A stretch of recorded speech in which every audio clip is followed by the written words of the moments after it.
Hello, my name is Raven, and today I'm here with Mr. Peter Losavio, and we're going to talk about the advantages and disadvantages of a trust. How are you today? I'm doing great. How are you doing? Great. What exactly is a trust? Well, a trust in Louisiana is just an agreement. In some states, or in most states, a trust is a legal entity, but in the state of Louisiana, it's just an agreement like a rental contract or a lease agreement, employment agreement. It's just an agreement. It's not a legal entity. And that confuses a lot of people. So what are the parties to a trust? There are several parties to a trust. The first person is the settlor, the person who establishes the trust. In some states, if you read articles about trust, a lot of times you'll see the word grantor or trustor. It's the same thing. It's the settlor of the trust. In Louisiana, the code talks about the person who establishes the trust as being the settlor. And then he transfers the assets to the trustee. And the trustee is the person who manages the trust assets for the benefit of the beneficiaries. And there's two types of beneficiaries. There's the income beneficiary who receives the income off the trust assets, and the principal beneficiary who receives the corpus, the assets of the trust when the trust terminates. That's the basic parties to the trust. What exactly are the different types of trusts? Where you can divide trust up into living trust and testamentary trust. If it's established during a lifetime, it's a living trust. It's established between people that are living. If you establish a trust in your will, then it's a testamentary trust. And then there are all types of trusts that you can establish. You can establish an asset protection trust. You can establish a Medicaid protection trust. We do a lot of residency trust to protect people's residence.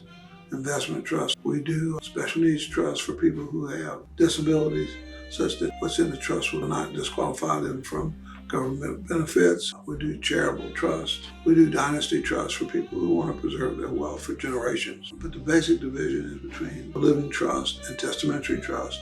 And then another division, in the living trust, you can have revocable and irrevocable trust. What is the difference between an irrevocable and a revocable trust?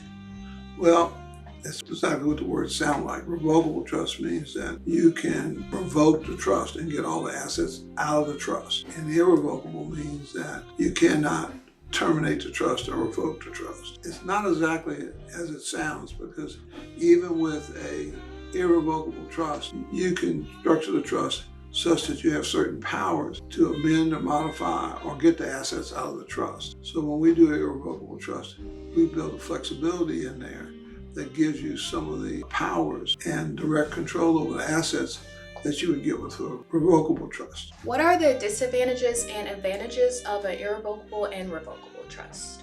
Let's start off with the revocable trust. A lot of people do revocable trust to avoid probate, and that's the primary advantage of a revocable living trust. The disadvantage is it is not asset protected. It avoids probate, and it gives you centralized management of the assets. But because you've retained the power to get those assets back, if you would get a judgment creditor against you, they could go and seize all the assets. But a lot of people like them just to avoid probate. As long as you understand that's the only thing it's doing, it's okay, but it can disqualify you from government benefits if you should be unfortunate and have to go try to get on Medicaid and you disclose that you have a revocable living trust. Medicaid will make you take those assets out of trust before they'll qualify you for Medicaid. Same thing with veterans benefits. So it can have tremendous disadvantages. Now, with the irrevocable trust, a lot of people don't like to use them because they're afraid of the word irrevocable and they think that they're losing control.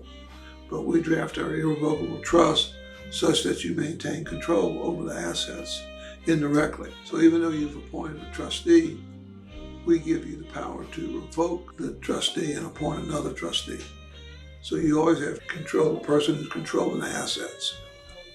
And then we also give you power to make modifications to the trust. For those people who want to have direct control, we have another strategy which allows you to have direct control over assets in an irrevocable trust and you not be the trustee. So we can achieve most people's desires and protect their assets with an irrevocable trust. What assets do we not put in trust? Well, the biggest asset that we do not put in trust is money that's in qualified plans.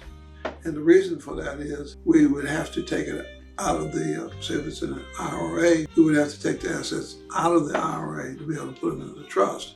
And as you know, when you pull assets out of an IRA, it becomes taxable, and nobody wants to pay taxes sooner than they need to. When assets are in a qualified plan, they're basically asset protected, except for one creditor, and that one creditor is Medicaid.